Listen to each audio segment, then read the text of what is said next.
Hello students, everybody good morning. हम समास के भेद पढ़ रहे थे और तत्पुरुष समास में हम तत्पुरुष समास के भेदों के बारे में जानकारी प्राप्त कर रहे थे। तत्पुरुष समास के दो भेद होते हैं, व्यधिकरण तत्पुरुष समास और समानाधिकरण तत्पुरुष समास। तो व्यधिकरण तत्पुरुष समास में हमने तत्पुरुष समास के 8 भेद पढ़े और अब हम पढ़ते हैं समानाधिकरण तत्पुरुष समास। समानाधिकरण तत्पुरुष समास के निम्न 2 भेद होते हैं। ये समानाधिकरण तत्पुरुष समास, समानाधिकरण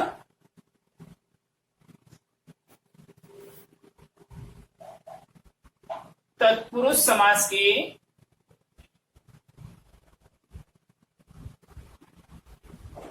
निम्न 2 भेद होते हैं।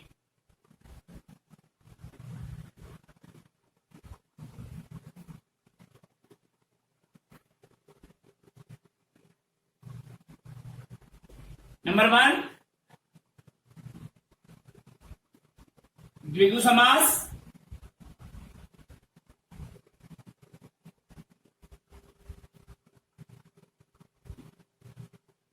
ठीक है। ये पहले कर्मधारय को ले लो, एक ही बात है, कोई दिक्कत नहीं। तो कर्मधारय समास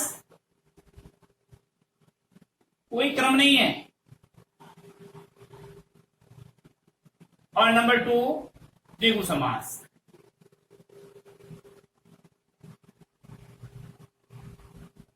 ठीक है। अब हम चलेंगे नंबर 1 कर्मधारय समास।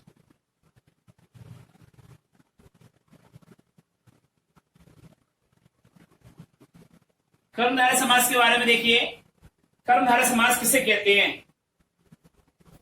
कर्मधारय समास में कर्मधारय समास में एक पद विशेषण का तथा दूसरा पद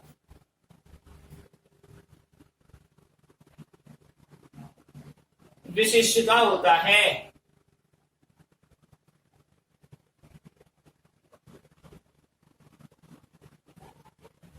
कर्मधारय समास में एक पद ये और दूसरा विशेषण का होता है। अब आप समझना ये बात है कि जब पहला पद विशेष्य का होता है या पहला पद विशेषण का होता है, तो यहां प्राय पहला पद किसका होता है, विशेषण का ही होता है प्राय। लेकिन अधिकांश जगह पहला पद विशेष्य का हो जाता है। मतलब कई जगह प्राय तो विशेषण का होता है, लेकिन कई छुटपुट जगह पर क्या हो जाता है, विशेष्य का हो जाता है। इसलिए हमने परिभाषा में यह डायरेक्शन नहीं रखा कि प्रथम पद विशेषण का होता है या पूर्व पद विशेषण का होता है। परिभाषा क्या क्या दी गई है, कर्मधारय में एक पद विशेषण का तथा दूसरा पद विशेष्य का, यानी विशेषण विशेषण का संबंध जिस समास में पाया जाता है उस समास को कर्मधारय समास कहते हैं। ये लिखना है। अब इसको उपमेय और उपमान और उपमेय भी कह सकते हैं। विशेषण को उपमान कहते हैं और विशेष्य को उपमेय कहते हैं। तो इसको हम ऐसे भी लिख सकते हैं। तो देखिए क्या हुआ कि कर्मधारय समास में एक पद विशेषण का तथा दूसरा पद विशेष्य का होता है। ठीक है। इस समास में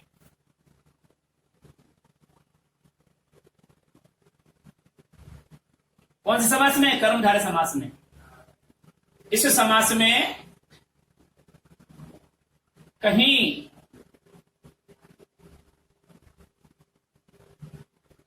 कहीं उपमेय उपमान का संबंध भी, उपमेय उपमान का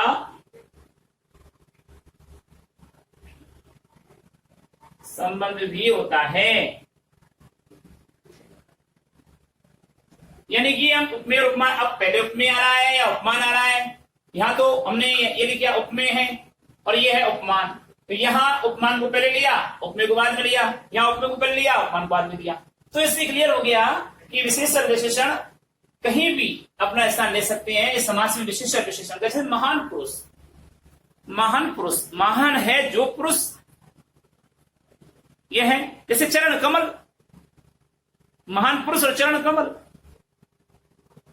अब चरण कमल को हमने रूपक में डाल दिया, तो चरण कमल, चरण के समान कमल, अर्थात चरण है जो कमल।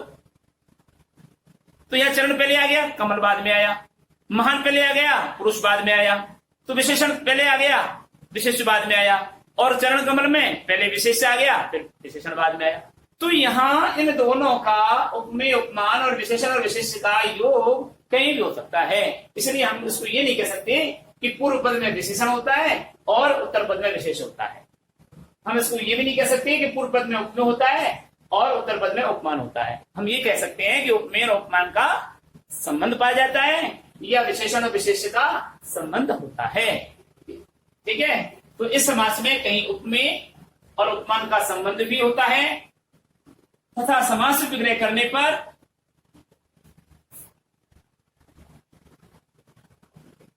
तथा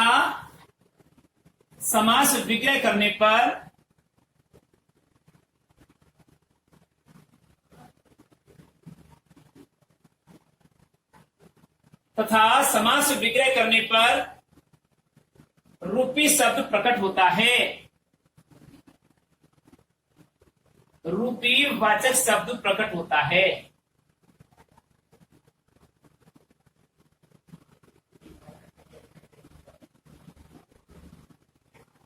अर्थात दोनों पदों के बीच में, उपमेय उपमान या विशेषण विशेष, दोनों पदों के बीच में रूपी वाचक शब्द का प्रयोग होता है। अर्थात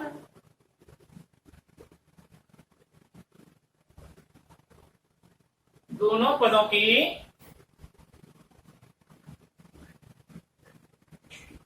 मध्य में रूपी वाचक शब्द की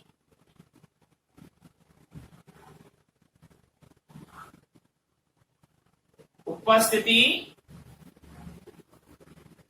स्पष्ट या अस्पष्ट रूप से दिखाई देती है, स्पष्ट या अस्पष्ट रूप से दिखाई देती है।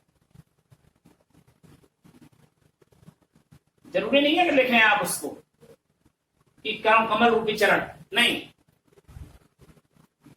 रूप से दिखाई देती है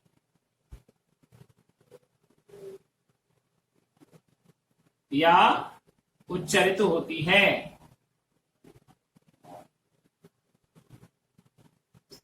ठीक है, ये है जी।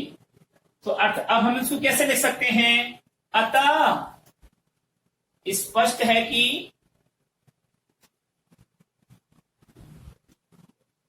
ये क्या है, परिभाषा है इसकी, किसकी? कर्मधारय की।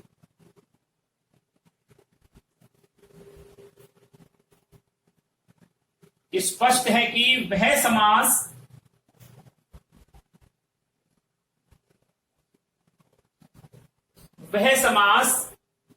जिसमें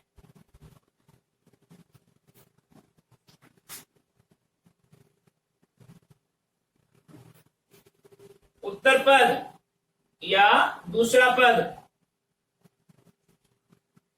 वह समास जिसमें उत्तर पद प्रधान होता है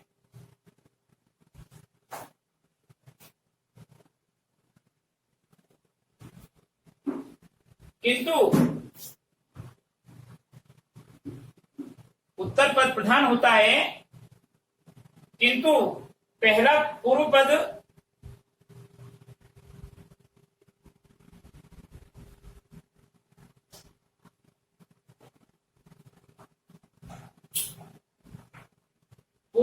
प्राय, यानी प्राय का शब्द का प्रयोग कर रहा हूं मैं, प्राय विशेषण का होता है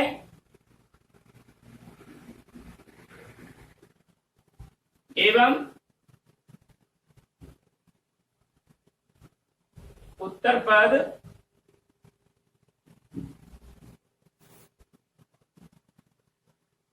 विशेष का, प्राय शब्द आ गया बीच में, होता है।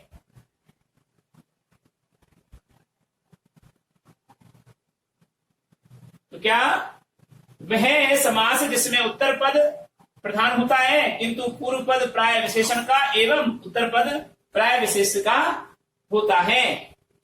ठीक है, यानी कि संज्ञा का होता है।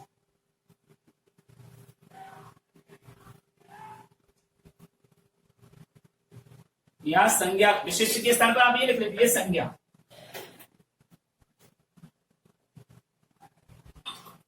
विशेष क्या पुस्तक में संज्ञा का होता है।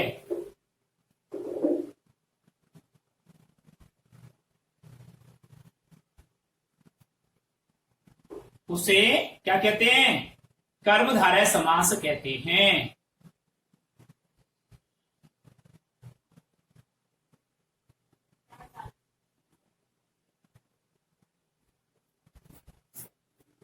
कर्मधारय समास कहते हैं। ठीक है ना, तो ये कर्मधारय समास है साहब आपका।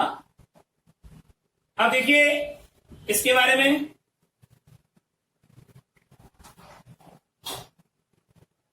और भी बात बताई है कर्मधारय के बारे में, तो एरो लगा करके आप लिखें इसको।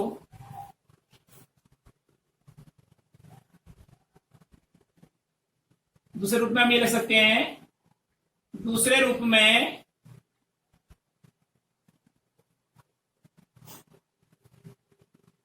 वह समास जिनके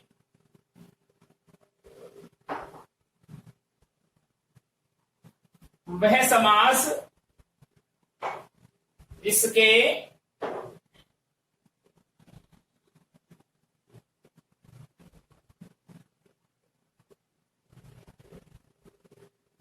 वह समास जिसके दोनों पदों में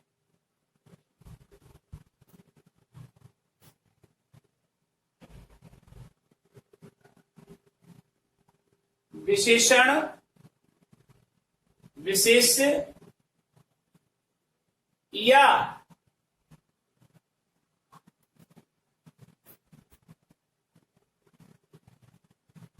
उपमान उपमेय का संबंध पाया जाता है,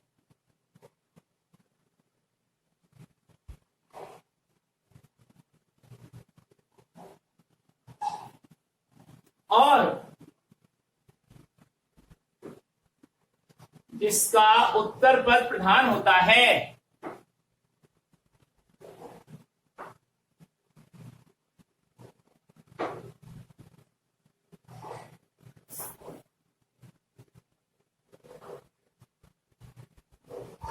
उसे कर्मधारय समास कहते हैं।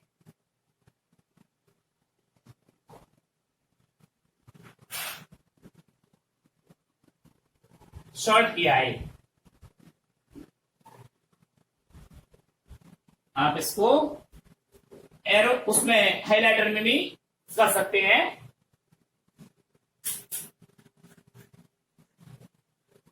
ठीक है, तो ये है आपके वह समास जिसके दोनों पदों में विशेष विशेषण का या उपमान और उपमेय का संबंध पाया जाता है और जिसका उत्तर पद प्रधान होता है, उसे हम कर्मधारय समास कहते हैं। ठीक है ना, अब आप इसके बारे में देखिए साहब।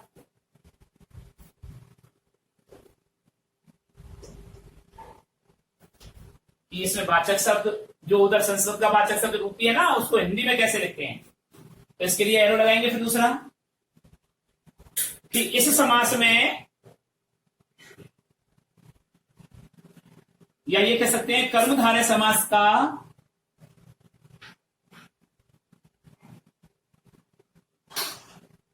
विग्रह करते समय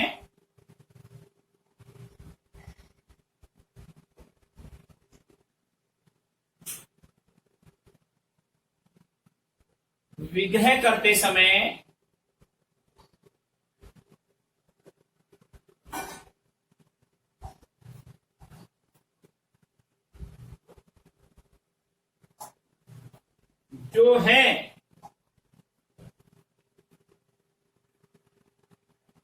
कर्मधारय समास का विग्रह करते समय जो है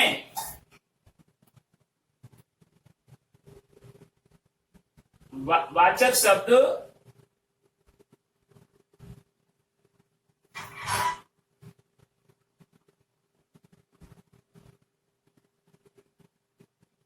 प्रयुक्त होता है।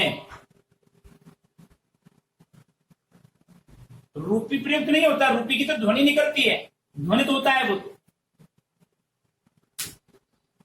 ठीक है, तो यहां पर जो है केवल वह नहीं, केवल जो है ये प्रयुक्त होता है। एग्जाम्पल देखिए, उदाहरण के लिए आइए, वही क्या समस्त पद विग्रह ऐसे तो लिख देते हैं उदाहरण। यहां पर समस्त पद,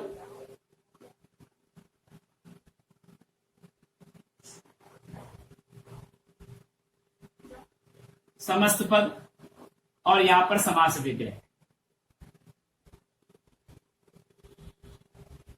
ठीक है जी, तो देखिए समस्त पद में जैसे श्वेतांबर,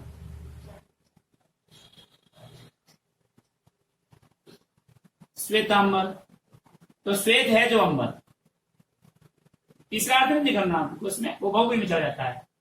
श्वेत है जो अंबर, अंबर यानी वस्त्र, अंबर यानी वस्त्र। ठीक है, जैसे महापुरुष,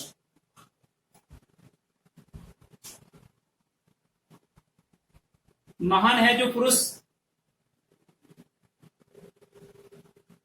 महान है जो पुरुष।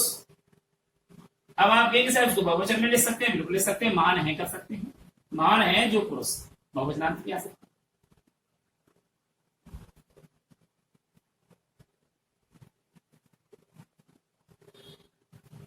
जैसे पीतांबर,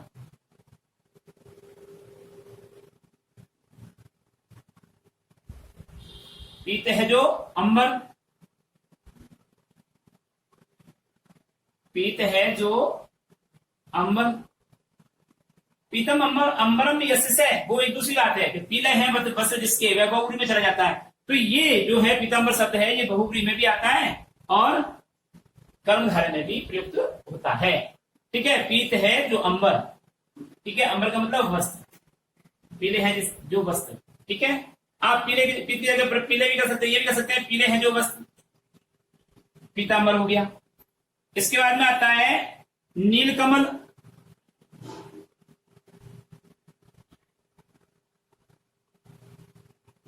नीलकमल इसमें लिखेंगे आप, नील है जो कमल। अब वाचक शब्द है जो का प्रयोग हो रहा है, नहीं है जो, तो नील है जो,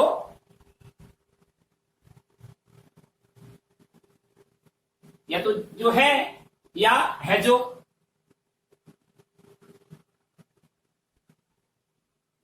इन दोनों का प्रयोग होता है। ठीक है,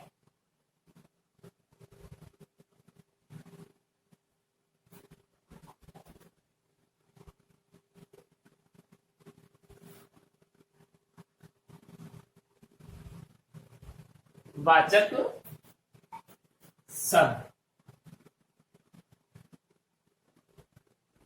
ठीक है, तो नीलकमल, नील है जो कमल, ऐसे दुष्कर्म,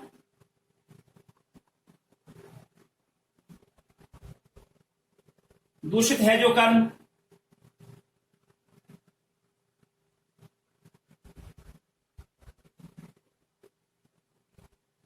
तो है जो बार बार यहां पर जो आ रहा है ये शब्द है। ठीक है, जैसे सत्पुरुष,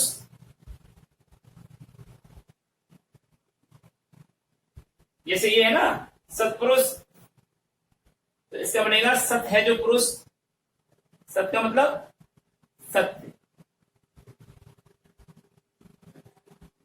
है जो पुरुष सच, इसको कहते हैं। सत्पुरुष के बाद में आता है आपका सज्जन, सज्जन, सत्य का मतलब सत्य, है जो जन, जन का मतलब पुरुष, कोई ठीक है, सज्जन में आ गया। फिर अगला है लोह पुरुष। अगला है आपका लोह पुरुष।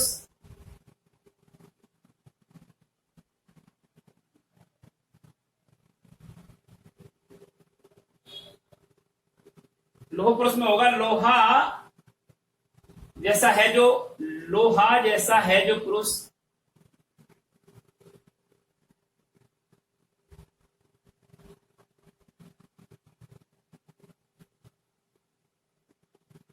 लोह पुरुष। अब ये लोह पुरुष विशेषता भी यहां भी है और उधर भी आ जाता है, वल्लभ भाई पटेल। उधर उधर लिख देंगे बहुब्री में, लोहा जैसा है जो पुरुष वह है, तो आप उसको लिख देंगे वल्लभ भाई पटेल। तो ये भी क्या है, दोनों में जा रहा है। पीतांबर भी दोनों में जा रहा है, रूप बदल गया, भैरव लग जाएगा इसमें। फिर रक्त कमल। रक्त कमल इसका है रक्त है जो कमल।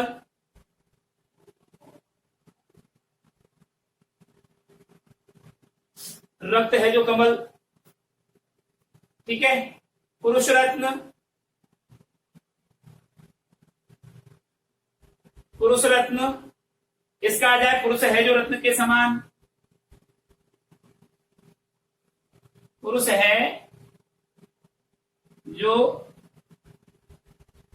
रत्न के समान, यानी ये यहां पर आप कहेंगे सर इसको ये बहुब्री में चला जाएगा, ये बहुब्री में नहीं जाएगा। पुरुष रत्न, पुरुष है जो रत्न के समान।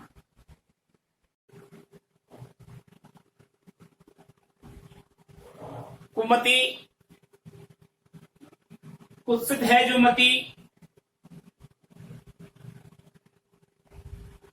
कुत्सित है जो मति, कुत्सित यानी दूषित, बुरी, ठीक है। जैसे कुपुत्र,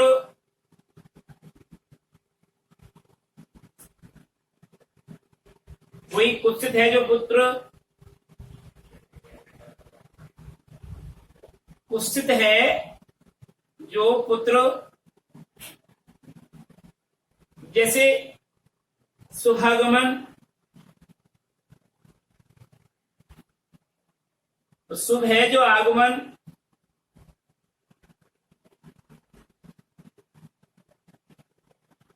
इस प्रकार ये हमारा कर्मधारय समास जो है पूरा होता है। अब आप आज का होमवर्क लिखेंगे, गृह कार्य।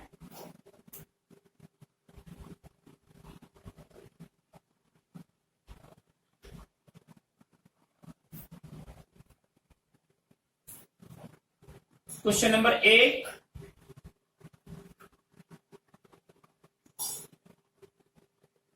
गृह कार्य लिखिए।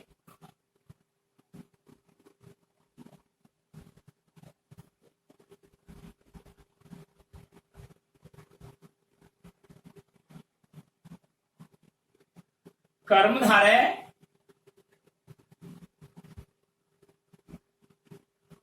समास की परिभाषा व उदाहरण लिखिए।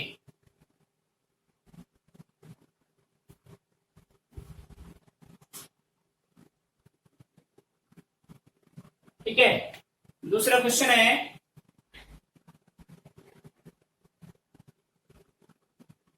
समानाधिकरण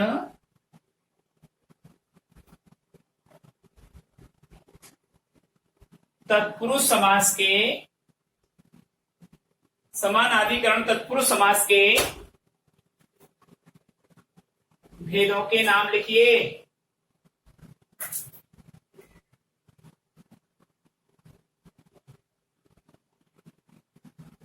और तीसरा क्वेश्चन है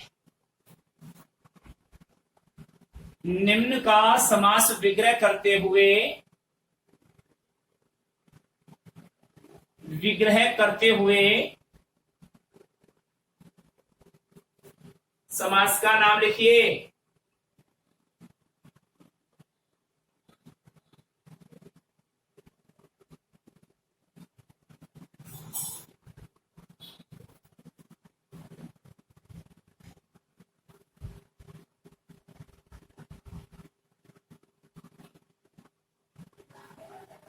तो लिखिए नीलोत्पल,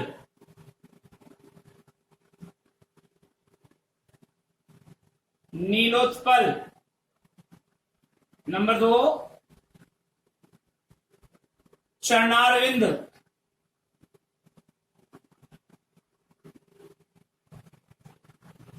नंबर 3 कुपुत्र,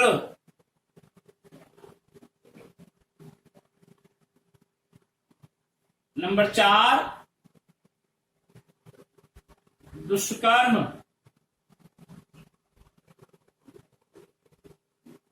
नंबर 5 चंद्रमुख,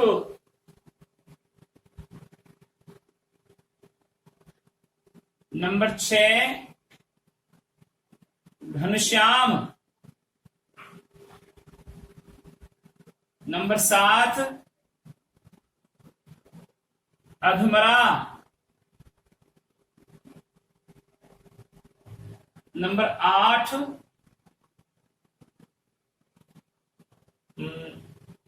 मृगनयन,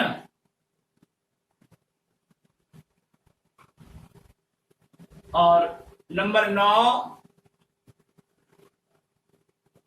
नरसिंह,